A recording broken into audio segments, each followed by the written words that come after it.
Olá, pessoal, sejam bem-vindos aqui ao nosso estúdio.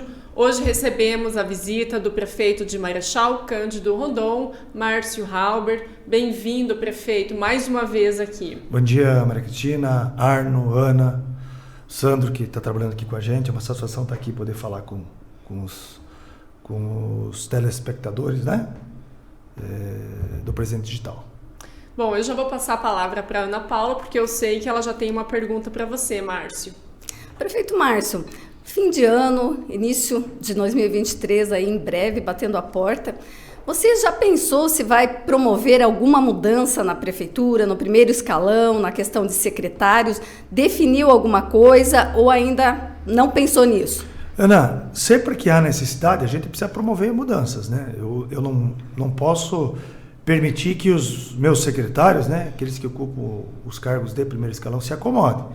Então, nós promovemos algumas mudanças no mês de março e mês de abril deste ano, e a gente está atento ao trabalho de todos. Se houver necessidade, a gente faz de acordo com essa necessidade. Hoje, eu não vislumbro a mudança de nenhum dos secretários. Agora, eventualmente também pode acontecer de algum secretário não querer continuar, né? Então, são vários os fatores a serem analisados, mas neste momento isto não passa pela minha cabeça. Márcio, na eleição da Câmara, o sargento Dionir abriu mão de disputar a presidência. Houve um acordo com ele para assumir algum cargo na prefeitura? Não, troca? Não.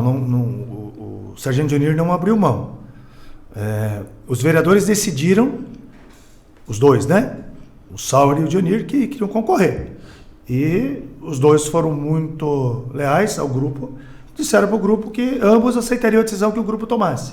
Então, como o nosso grupo é formado por 9 vereadores, os outros 7 vereadores se reuniram e decidiram pelo nome do Sauer, que depois, né, em votação na Câmara foi eleito, e o Dionir, obviamente, aceitou a escolha dos colegas e, inclusive, votou no soldado Sauer para ser o presidente da Câmara. Prefeito, vamos falar de arrecadação. Apesar das dificuldades econômicas que o Brasil passou nos últimos tempos, a arrecadação municipal nunca deixou de melhorar. E o senhor chegou a acumular um caixa efetivamente alto, chegou a ser criticado por isso, e nós chegamos no final do ano e eu gostaria de saber, talvez todos gostariam de saber, se a arrecadação se mantém nos níveis que o senhor imaginou, se a arrecadação de 2022 correspondeu com aquilo que foi planejado, e se o caixa continua naqueles níveis que o senhor falou na outra vez. Bom, primeiro nós temos recurso em caixa, isso é importante. E é importante ressaltar no que eu cuidei das finanças do município, porque a gente está na iminência de acabar o Pacto de Itaipu, né? A última parcela de royalties que os municípios lindeiros vão receber de Itaipu é abril. A partir de maio, nós não sabemos o que vai acontecer. Em 2020, que era o ano da eleição, com a pandemia, eu segurei um pouquinho os investimentos do município porque eu não sabia como ia ficar a questão financeira, a questão econômica do nosso país por conta da pandemia. Fizemos a coisa certa. Então, hoje, mesmo que não venham os recursos da Itaipu, mas vale a ressalva de que nós, prefeitos, aqui estamos trabalhando com o governador, com o Itaipu, com deputados, para que isso seja renovado. Se não vier, nós temos condições de tocar esses 2 últimos anos de governo, fazendo investimentos com recursos próprios, sem os royalties. Então, este é o primeiro passo.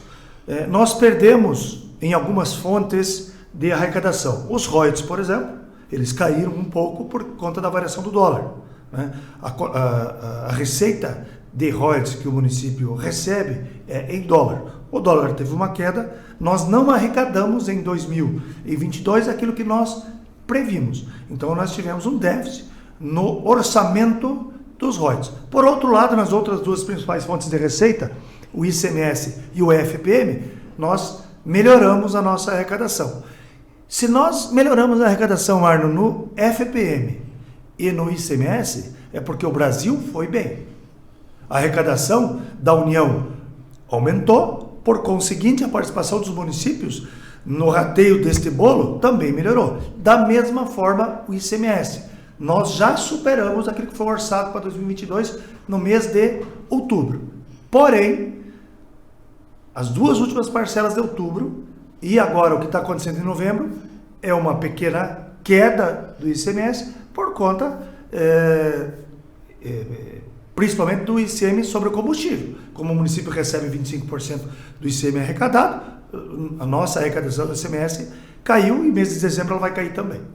Prefeito, o senhor tem uma longa lista de obras previstas que nós já falamos muitas vezes aqui, o senhor também já falou, talvez não seja necessário discorrer sobre as obras já anunciadas. Mas dentro desse projeto político do município e da sua administração, o senhor tem novas propostas, novos projetos de envergadura que possam ser anunciados no próximo ano ou até o final do seu governo? Talvez a obra individual de maior envergadura seja a revitalização da Avenida Maripá. Nós precisamos transformar a Avenida Maripá numa avenida moderna, bonita, segura, iluminada, né? Que dê fluxo. Hoje ela é de difícil tráfego, né? Ela tem muitas conversões difíceis, ela tem travessias que não são boas, ela não tem rotatória, ela não tem semáforo. Então, muito embora a Avenida Maripá seja segura. Você vê que na Avenida Maripá é uma via que pouquíssimos acidentes, né? Ela é segura. Mas nós precisamos melhorar ela, dar mais agilidade no tráfego, né? Deixar ela iluminada, deixar ela mais bonita, valorizar as empresas instaladas ao longo desta avenida, que é importante. Então, esta avenida é uma das grandes obras que vão se iniciar no ano de 2023. Até que ponto ela vai ser remodelada? Da rotatória da Bandeira até o Colégio Fretino Saxer. Toda a Avenida Maripá, 100% da avenida. Já tem uma estimativa do investimento? Não tem, Maria Cristina. Nós licitamos, está tramitando o processo licitatório para a contratação do projeto. Então, nós entendemos que a equipe própria não tem condição de elaborar um projeto, justamente porque a gente não tem um especialista em mobilidade, né? Na Secretaria de Planejamento. Então, está tramitando o processo licitatório para contratar o projeto. Nós visitamos algumas localidades, pegamos ideias muito bacanas, projetos bem-sucedidos, colhemos opinião de usuários das avenidas dessas localidades e, de fato, elas são muito bacanas. Então, nós vamos trazer essas ideias e entregar essas ideias para a empresa que venceu o processo licitatório para elaborar o projeto, para que eles nos apresentem o melhor projeto que se possa ter para esta avenida. Das demais obras importantes, que nem o prolongamento da Avenida Rio Grande do Sul, a remodelação e a construção de novos lagos, de lagos municipais, tem alguma que corre o risco de não ser efetivada por conta de recursos ou tempo disponível? Não, a Avenida Rio Grande do Sul já está tramitando novamente o processo licitatório. Se eu não estou equivocado, já foi publicado o edital. O governo do estado, em meados de novembro, autorizou a gente fazer a nova licitação daquela avenida. A gente tinha um impedimento legal por conta do período eleitoral, tendo em vista que a obra parou e o recurso estava parado na secretaria, mas está autorizado. Daqui a pouco ela vai começar. Tem uma obra que me preocupa, que é o Parque de Lazer do Primavera. Me preocupa não a obra, enfim, o recurso, porque lá são 3 milhões e 800 de um convênio com o Estado, de um recurso que o Estado recebeu de uma multa da Petrobras de 2 bilhões de reais. E quando essa multa, o recurso entrou para o município, teve uma determinação judicial de que este recurso fosse utilizado para o meio ambiente, porque era uma multa ambiental, né? Um dano que a Petrobras causou. O Ministério Público entendeu que parque urbano não se enquadrava como projetos ambientais. E aí o Ministério Público entrou com uma ação e a Justiça suspendeu a execução desses convênios. Então, daqui a pouco o Estado resolve ou vai dizer, olha, município, não vai mais o dinheiro, nós vamos resolver com recurso próprio. Então a obra vai acontecer. Agora eu não posso, por conta de 3, 4, 5, 6 meses, abrir mão de 3 milhões e 800 mil reais, que é um volume considerável. Ontem, eu conversei com o chefe de gabinete da CEDEST, o Ricardo Serfes, que é rondonense, e ele disse que o Estado iria promover ainda esta semana mais um pedido judicial para desbloqueio desse recurso, para que liberasse aos municípios para fazer o processo licitatório. As demais obras, todas elas com recursos próprios, todas elas estão garantidas. Assinamos O distrito de Iquiporã são 7 milhões e 200. Porto Mendes, a primeira etapa dos 19 milhões já foi assinado, né? São 670 mil reais. Projeto de Margarida já está pronto, o projeto de São Roque já está pronto, que são obras com valores consideráveis, né? Cada uma dessas obras nos distritos será a maior obra, o maior investimento que esses distritos já receberam. Tudo isso que você está relatando aí nos leva a crer que 2023 pode ser o ano com o maior volume de obras do governo Márcio Ila? Maior volume de obras, talvez não, mas maior volume financeiro nas obras públicas, né? Porque passa a ser o ano que as obras de grande volume serão realizadas. E por quê?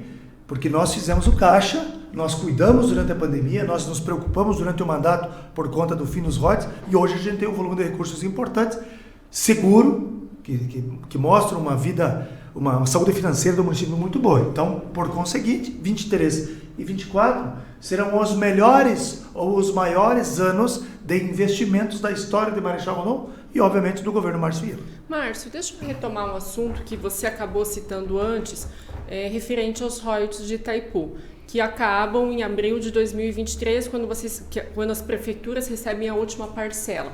Pelas conversas que estão ocorrendo entre os governos federal, estadual e os municipais, hoje você vislumbra que há uma possibilidade de continuidade ou a tendência maior hoje é que acabe mesmo? Nós temos que ter a capacidade de convencer os parlamentares que passam pelo Congresso, é lei federal.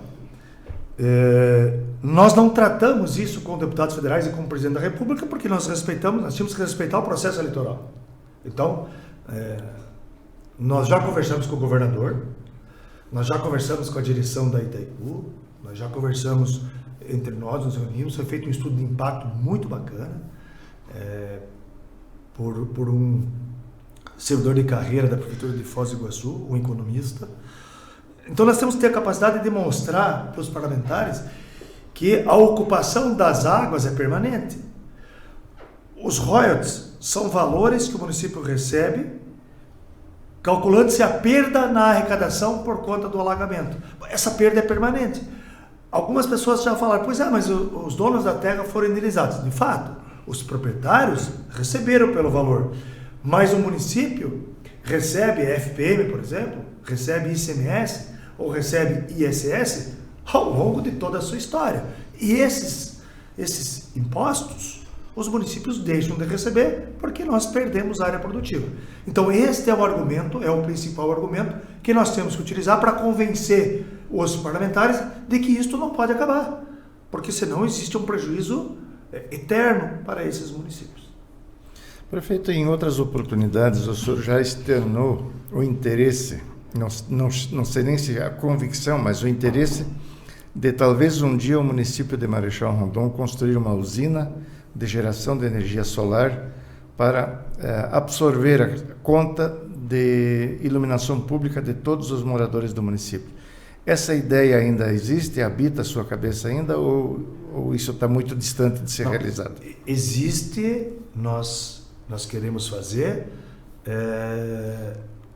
não será feito em 2023, isso está no nosso planejamento para 2024. De outra banda,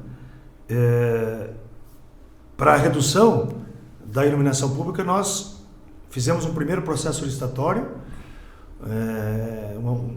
um chamamento de 2 milhões e 400 mil reais, e nós conseguimos um bom desconto, né, para luminárias em LED, que elas já reduzem o consumo da energia. Porque em Marechal Rondon, a contribuição de iluminação pública é paga de acordo com o consumo da sua residência. Não é porque se gasta nas lâmpadas. Então veja, nós vamos colocar luminárias em LED. O consumo nosso, o nosso gasto vai diminuir, mas a receita vai ser a mesma. Porque a gente paga a iluminação pública não porque é gasto no poste, é por aquilo que você tem na sua casa. O seu ferro de passar roupa, o seu chuveiro, o seu ar. Então o que a gente vai poder fazer? Ora, se o nosso gasto com iluminação pública cair, nós vamos poder ali na frente reduzir a tarifa de contribuição de iluminação pública do nosso contribuinte. Então, vai reduzir lá na fatura, na conta do nosso contribuinte. Esse projeto é tão custoso, é tão difícil de fazer? O senhor tem um orçamento já que da usina... Isso é uma ideia antiga, né? Não é uma ideia que eu tive em 2020, se não me engano, no início de 2021, conversando com algumas pessoas da área. Ele é um projeto caro. Eu não tenho os números aqui, porque ele não está lá na minha primeira pasta, né? Mas é um projeto caro, mas é importante. Nós temos que buscar energias renováveis, a gente precisa evoluir. Nós já avançamos, nós colocamos nosso convênio com a Itaipu, por exemplo, Arno, energia solar em 7 escolas, subsidiado pela Itaipu. Tem um percentual que o município paga, um percentual que a Itaipu paga. Então nós já estamos migrando para isso, para e passo com a capacidade financeira do município. Prefeito, estamos nas vésperas da posse do novo governo. Vamos falar do governo do Estado primeiro, depois do federal? Nós estamos às vésperas da posse do governo do Estado. E o governo está encerrando esse ciclo com bastante críticas. Está recebendo bastante críticas de alguns projetos que acabaram indo para a Assembleia. Uns foram aprovados, outros acabaram sendo retirados. E hoje nós estamos praticamente no dia do anúncio do secretariado. O que o senhor espera, o que o senhor imagina do novo governo Ratinho Júnior? O primeiro governo do Ratinho foi um governo bom.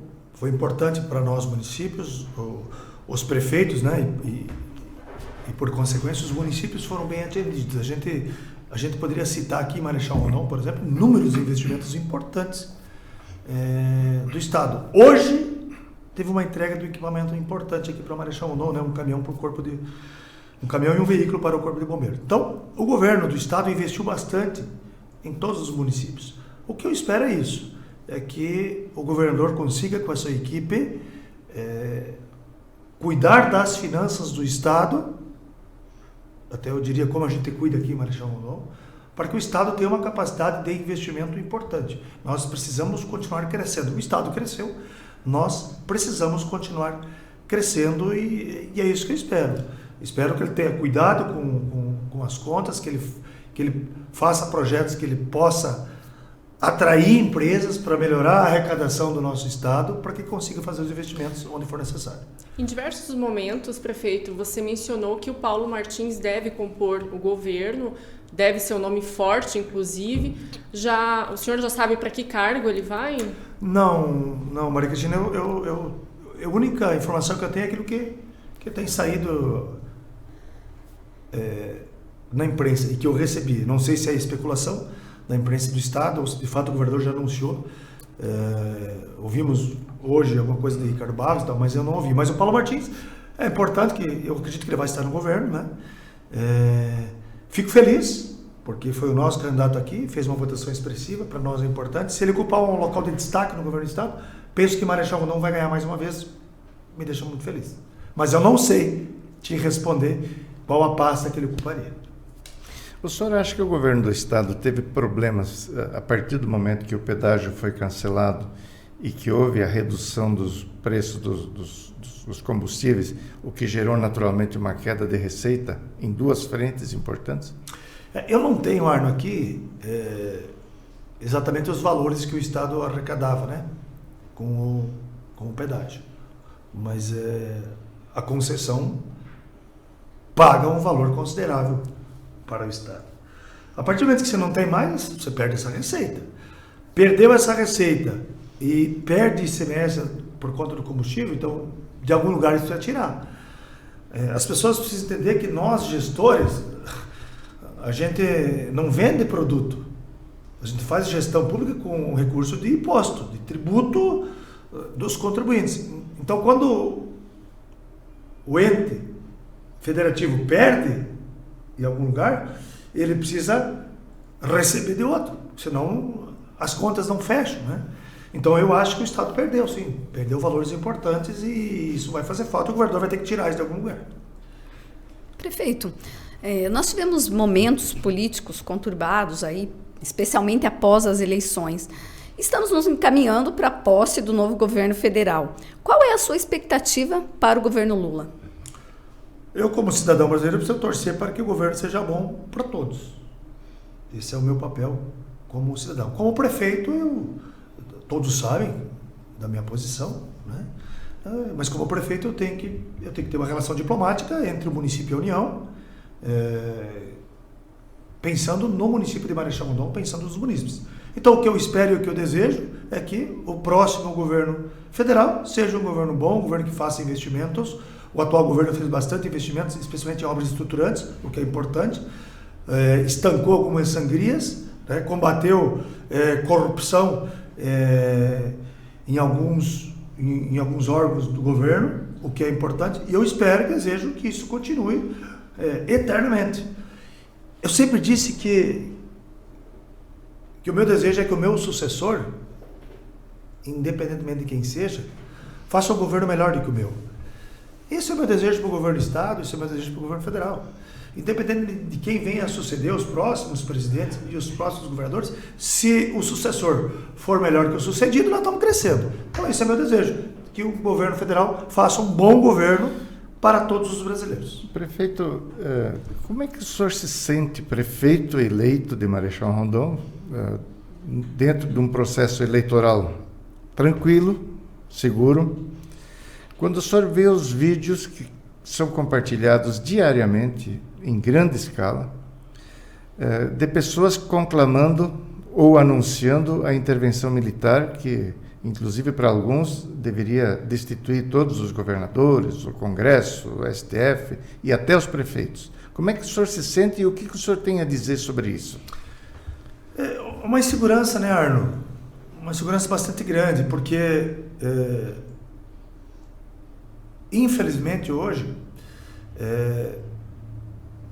especialmente as redes sociais, né, elas encaminham muitas informações falsas, né? Os fake news. E eu não estou dizendo que é de um lado para o outro. Todos os sentidos. E a gente sofre com tudo isso. Então, tem gente que afirma que tem certeza que teve fraude nas eleições. Tem gente que diz que tem certeza que não teve fraude nas eleições. E esse tipo de informação gera insegurança dos dois lados. Eu penso que as manifestações acontecem principalmente por aquilo que aconteceu antes do período eleitoral. O problema não é o Lula vencer as eleições. Acho que o maior problema do que isso é ter sido solto e ter dado aptidão para ele ser candidato. Isso é que incomoda a grande parte dos manifestantes. E me incomoda também, porque as instâncias todas foram supridas, né, para a condenação do ex-presidente e presidente eleito Lula. Então, tê-lo retirado da prisão e homologado a sua candidatura é que deixa as pessoas extremamente insatisfeitas. Mas hoje, prefeito, o senhor torce para que ele assuma o poder ou o senhor torce para um golpe militar, por exemplo? Não, eu torço para que as coisas aconteçam da forma correta. Eu não torço por golpe militar e nem torço para que ele assuma. Eu quero que as coisas aconteçam como elas devem acontecer, né? Eu sou cristão. Se a eleição foi lícita, ele deve assumir. Se a eleição não foi lícita, ele não deve assumir. Mas a gente não sabe, não tem essa informação, né? É muita informação distorcida. Talvez a forma de resolver isso é se fosse colocado a todos o tal dos código-fonte, que todo mundo fala que seria a prova de que teve fraude ou não teve. Eu não entendo de informática, eu não entendo de tecnologia de informação, não sei dizer. Mas é uma insegurança muito grande, Arno.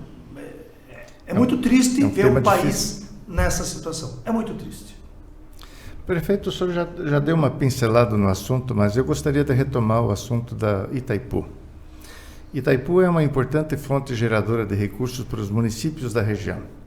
Mas dentro de alguns meses, ela também será uma importante fonte geradora de recursos quando ela concluir o pagamento do financiamento internacional que foi adquirido para a sua construção.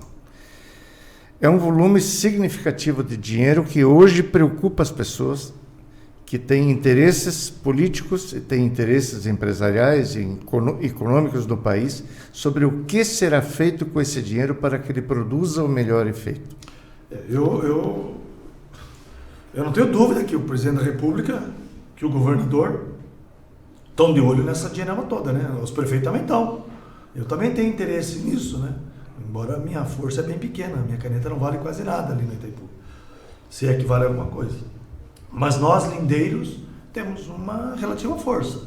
Então nós estamos trabalhando, Arno, para que parte desses investimentos fique aqui na nossa região. É muito dinheiro, é muita grana. Já nesse último mandato, nessa última gestão da Itaipu, a Itaipu avançou programas que ela tinha só com os municípios lindeiros para os municípios da MOP. Recursos sempre foram levados para vários lugares do país. Outros governos levaram recursos para vários lugares do país. O atual governo federal priorizou investir na nossa região, especialmente no Paraná. Isso é importante. Então eu torço para que boa parte desses recursos, desse grande volume de dinheiro, fique aqui na região dos lindeiros, porque nós, municípios lindeiros, somos os guardiões do lago. Somos nós que cuidamos do Lago Itaipu. Sem Lago Itaipu não tem recurso. Então eu espero que o próximo gestor de Itaipu tenha essa sensibilidade e invista muito aqui, especialmente em infraestrutura na nossa região. O senhor acha que esse dinheiro poderia, por exemplo, servir para duplicar as nossas rodovias federais no Paraná, pelo menos, começando pela região oeste, mas especialmente imaginando o corredor 277, que se ele não for incluído na duplicação do pedágio, nós não temos expectativa que daqui a 20 anos, 30 anos, ele seja todo ele duplicado.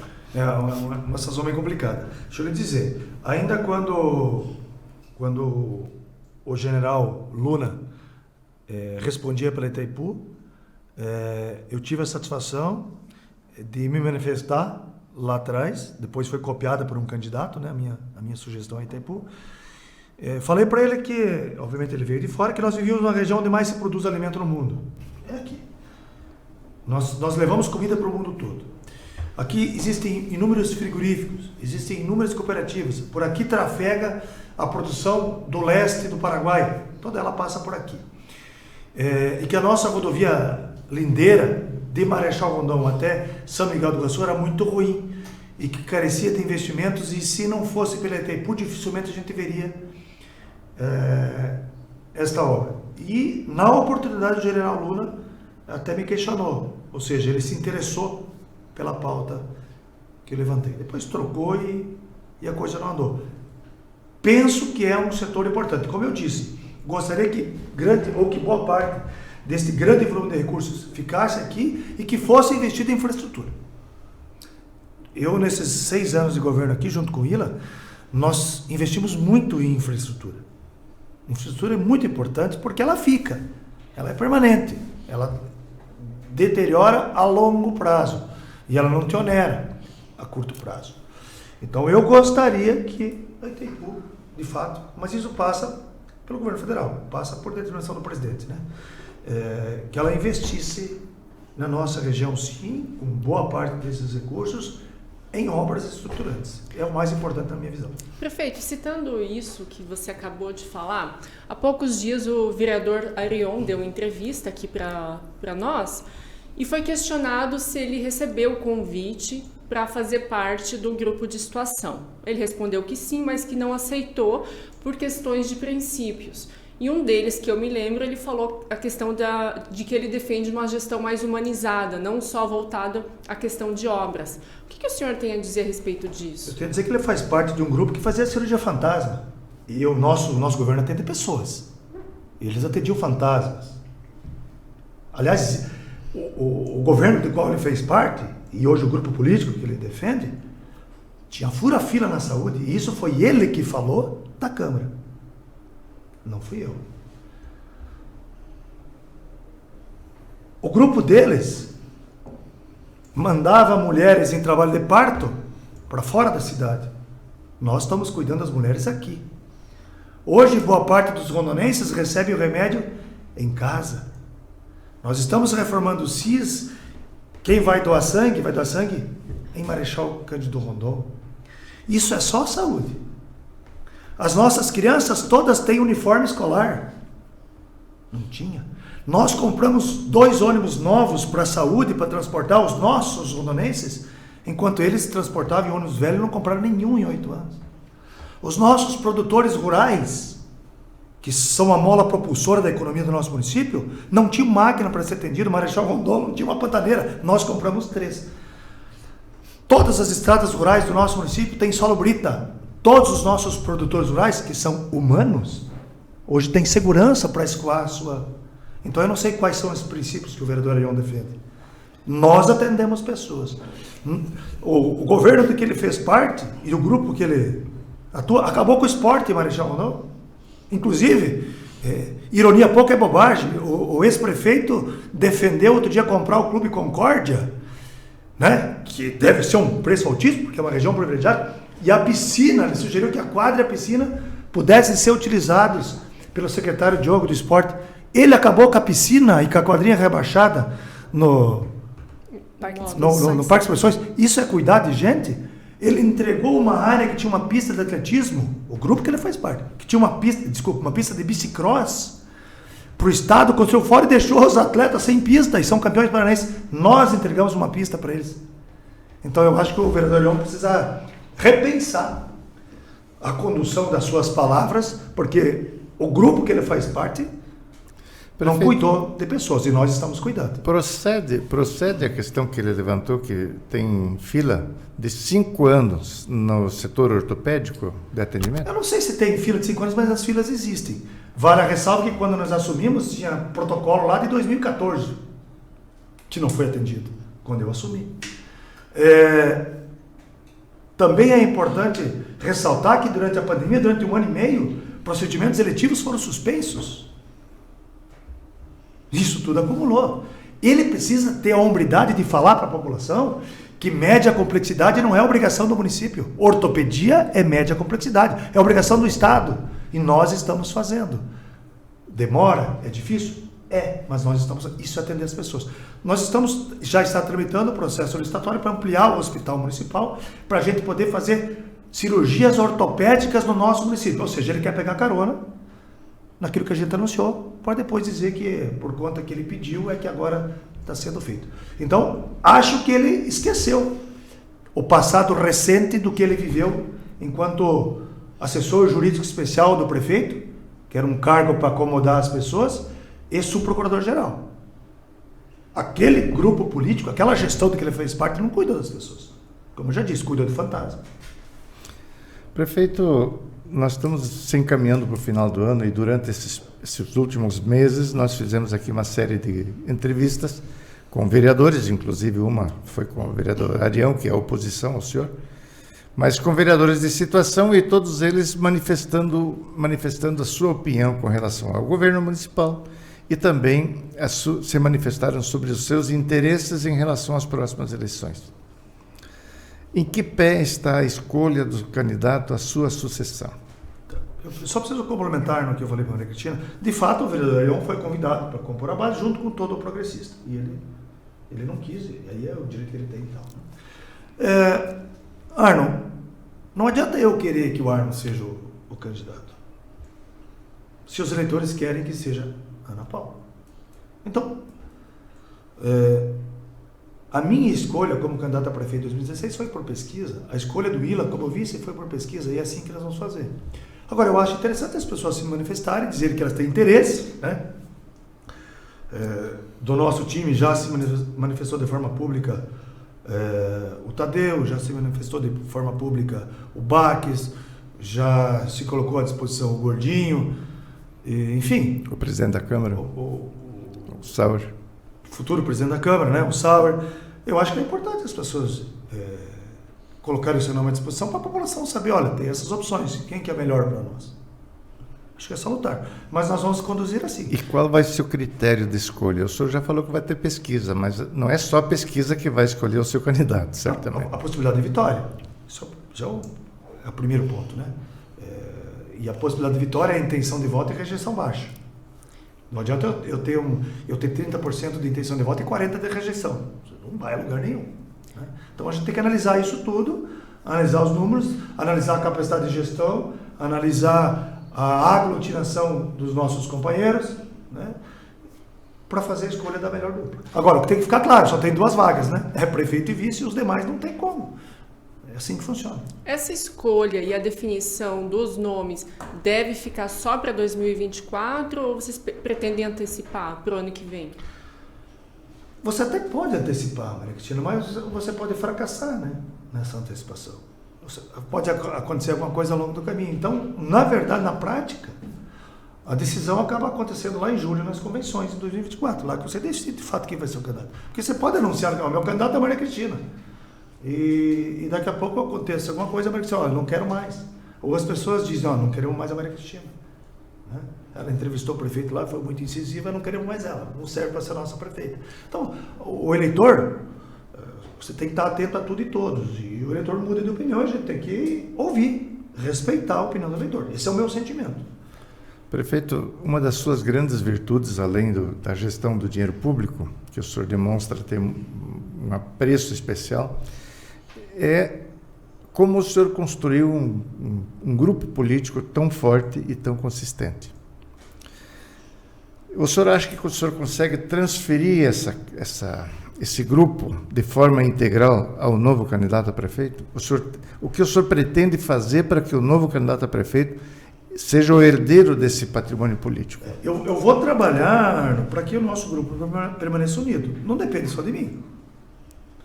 Quando a gente fala de pessoas, tem ego, tem vaidade, tem pretensão.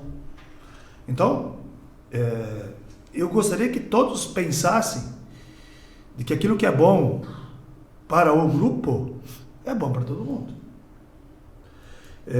Eu não tenho dúvida que se nós ficarmos coesos como nós somos hoje, o nosso candidato vai ser vitorioso. Agora, se as pessoas quiserem colocar interesses pessoais na frente, daí eu não posso fazer nada, né? Não posso responder pelos outros. Mas eu vejo que o nosso grupo está bem forte, está bem coeso, estão falando todos a mesma língua, ou muito próximo, né? O discurso de todos é muito próximo. Então eu acho que nós temos tudo para conseguir ficarmos unidos, inclusive aglutinar outras pessoas que não vêm ao grupo para estragar, para que a gente seja exitoso nas próximas eleições e consiga continuar conduzindo o Marechal Rondon com muita responsabilidade. Antes de encerrar, Márcio, deixa eu só lhe fazer uma pergunta que eu já havia feito em outras oportunidades. Você fica no União Brasil ou você vai para o PSD? Eu não sei, Maria Cristina, não sei se eu fico no União Brasil, nem sei se vou para o PSD ou para uma outra sigla. Tem um novo governo, nós precisamos ver como vai se comportar, né? União Brasil. União Brasil foi a oposição ao Lula. Então eu quero saber como vai ter esse comportamento. O Democrata sempre foi um partido de direita. Nós somos muito mais de direita do que o PSL, que era o partido do Bolsonaro. Teve a fusão, não passa pela nossa gestão essa fusão, né? Então eu vou acompanhar o comportamento e como eu não sou candidato, talvez nesse momento não mude muita coisa eu mudar de partido. Agora, se a minha mudança de partido trouxer algum benefício para Marechal Cândido Rondon, aí eu mudo de partido. E o União Brasil não está formalizado aqui no município ainda, após essa fusão. E quando que isso deve acontecer? E você continua na presidência? Foi uma deliberação do Estado de que a União Brasil só ia formar os diretórios nos municípios depois do período eleitoral. Então eles organizaram a executiva estadual, né, o diretório e a executiva estadual do União Brasil, e eu acredito que agora no início do ano eles devam organizar o partido nos municípios também. Mas você continua na presidência? Por enquanto eu continuo no Brasil. Na presidência eu não sei se eles me querem, né? Porque eu não mando. O presidente hoje do União Brasil é alguém do PSL, né? Felipe Francischini. Mas o União Brasil e Marechal Rondon tem 6 vereadores do Democrata e um prefeito do Democrata. Eu não vejo por que o nosso grupo não continuar com esta sigla e eu não continuar com a presidência. Muito bem. Márcio, eu gostaria de agradecer mais uma vez a sua visita. Eu sei que você já está indo viajar, né, dar um descanso. Então, eu gostaria de desejar um Feliz Natal para você e a gente certamente se encontra no ano que vem. Obrigado, Maria Cristina, obrigado, Arno, Ana Paula, Sandro que está aqui, aquele que nos assiste, obrigado por nos ouvir. E mais uma vez, muito obrigado por essa oportunidade. Sempre que vocês quiserem, me chamem que eu faço gosto. Aqui é uma casa que eu gosto de conversar, especialmente porque atinge muita gente. Então, o meu desejo de um Natal abençoado e um 2023 de muita prosperidade para todo o nosso país, né? E obviamente para o nosso município também. Beleza, obrigada, Arno, obrigada, Ana. Obrigada a você, internauta, que nos acompanhou até esse momento, e até mais.